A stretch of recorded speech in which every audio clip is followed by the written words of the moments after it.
High friend, welcome back to my channel Kavita ki Duniya. তোমরা সবাই কেমন আছো? আশা করি ভালো আছো। আমি ভীষণ ভালো আছি, আর ভালো আছি বলেই দেখো ঘরের কোনায় ড্রেসিং টেবিলের পাশে চুপটি হয়ে বসে আছি।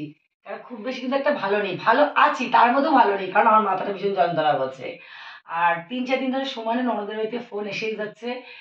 কেন এসেছে, কি কারণে এসেছে, সেটা তো তোমরা ব্লগের মাধ্যমে অবশ্যই দেখতে পাবে।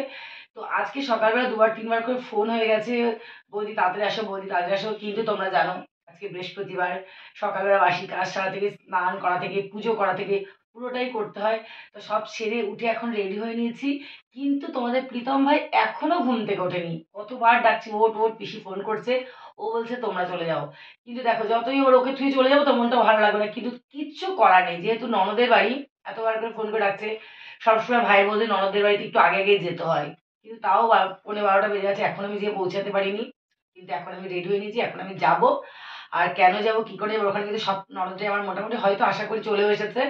সেটা কিন্তু তোমরা ব্লগের মাধ্যমে দেখতে পাবে, কেন ননদের বাড়ি এত জরুরি ফোন, কি কারণে, আর কেনই বা যাচ্ছি। তো এখন তোমাদের কাকু আর আমি চলে যাব। তারপর থেকে যা যা করবো, যেটা যেটা করবো সেটা তোমরা অন্য ব্লগে দেখতেই পাবে। তো ফাইনালি এখন কিন্তু আমি বেরোবে, আর বেশি কথা বলার আমার টাইম নেই, সকালের খাওয়া দাওয়ার টাইমও পার হয়ে গেছে। অনেকবার আমার ননদ ফোন করেছে, তাও আমি যাইনি, কিন্তু সকালে আমি বাড়িতে আমরা খেয়ে নিয়েছি। কিন্তু এখন আমি যাব, আমি আর তোমাদের কাকু। তো চলো এখন আমি যেতে থাকি আমার ননদের বাড়িতে। আর সবচেয়ে প্রিয় ননদ এটা হচ্ছে আমার, সব ননদই প্রিয়, তার মধ্যে এটা আমার একটু বেশি প্রিয় ননদ। তাই সেই ননদ ডেকেছে যেহেতু, সেখানে তো আমি না যেতে পারবোই না, সব ননদের বাড়িই যাই।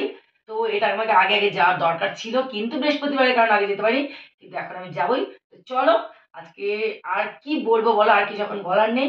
যেহেতু ননদ অনেকটাই আজকে ব্যস্ত থাকবে বাড়িতে, যাই হোক একটা কিছু তো ব্যাপার আছেই। সেই জন্য আমাকে এতবার ডেকেছে, তারপরে না গেলেও ননদ রাগ হচ্ছে, আমি বুঝতেই পেরেছি, তাও কিছু আমার করার নেই। একটু দেরি হয়ে গেছে, সে আমি ননদকে গিয়ে বলে ননদ আমার সবটাই বুঝে যাবে। তো চলো আমি কিন্তু এখনই চলে যাচ্ছি, সবাই সুস্থ থাকো, ভালো থাকো। আর পরে ভিডিওতে টাটা।